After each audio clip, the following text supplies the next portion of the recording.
we're going to examine some of the evidence that we brought from our fieldwork in relation to the ideas of French sociologist Pierre Bourdieu. Sorry, I would say anthropologist. Wikipedia says sociologist, sorry. Okay. So Bourdieu noted that sometimes when we think that societies change, actually the difference between social groups have remained. So Danny, could you please tell us a little bit more about this? Yes, I mean, when a lower social group actually wants to raise their status, one way is to actually start copying things that the higher income group are doing, but by the time they kind of get there, the high income group have moved on to something else. And actually you can see this very much in Trinidad, where by the time everybody is on Facebook, then the kind of elites or the university trained, they're more into kind of Twitter or they're more into Instagram. Or let's say somebody's really struggled and finally they can afford a Galaxy S4, right? Is that a car? The phone. Oh, okay. And then another person comes along and says, you have a Galaxy S4. Very nice. Though actually I have a Galaxy S6 and the functionality is, incredible. And the point is that, there's change here. I mean, there's all this new media coming on stream, but the differences between the social groups, that hasn't changed at all. Yes, and we can take this principle even further. In South Italy, lots of young people were unemployed, but then there were differences. For example, those coming from wealthier families and highly educated didn't want to be seen as working in places that were regarded as uncreative or boring, like in administration, because they just thought that their level of education should bring something better to them.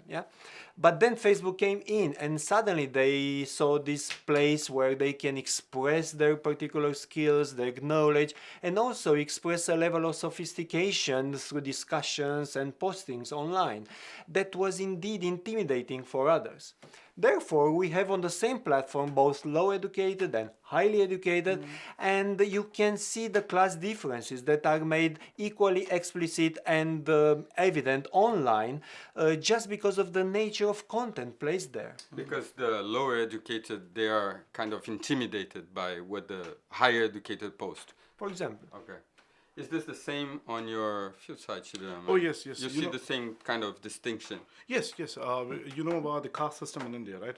It exists in my field side in South India as well. Can you explain what the caste system is, please? Oh, yes. The caste system is actually a hierarchical system where the members are expected to only get married within their own caste group. And there are parents of lower, let's say, certain caste groups in my field side in South India, where they actually monitor their daughters' profiles, social media profiles on their phones so diligently that they don't allow them to socialize with younger men of other lower caste, let's say lower caste and class. And what normally happens is, like, on WhatsApp, you have this functionality where if you have a WhatsApp connection, like if you have an internet connection with a WhatsApp application, it automatically adds your phone number into someone's WhatsApp contact. Like I have your phone, you appear on my WhatsApp list. Yes, Okay. if I have an internet connection, right? So let's suppose I'm a driver and I have an employer, like the employer would have my phone number. And if I have an internet connection and a WhatsApp application, I would automatically be listed as one of his contacts. He or she wouldn't like it at all. They would actually go ahead and then delete my number because they want to really maintain this distinction between I'm an employee and you're an employee.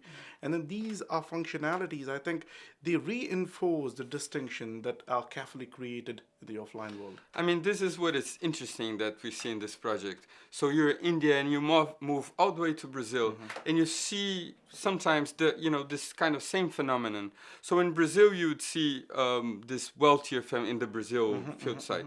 Wealthier families using Facebook sometimes to defend passionately those left-wing values like equality and so on and so forth. And in their houses, they would hire sometimes one or more domestic servants. Not just the pay would be very low, just enough for meals and accommodation, but the relationships between them would be also very limited to the work environment. They wouldn't socialize outside. And the same thing happening on Facebook. So on Facebook, they would not friend each other.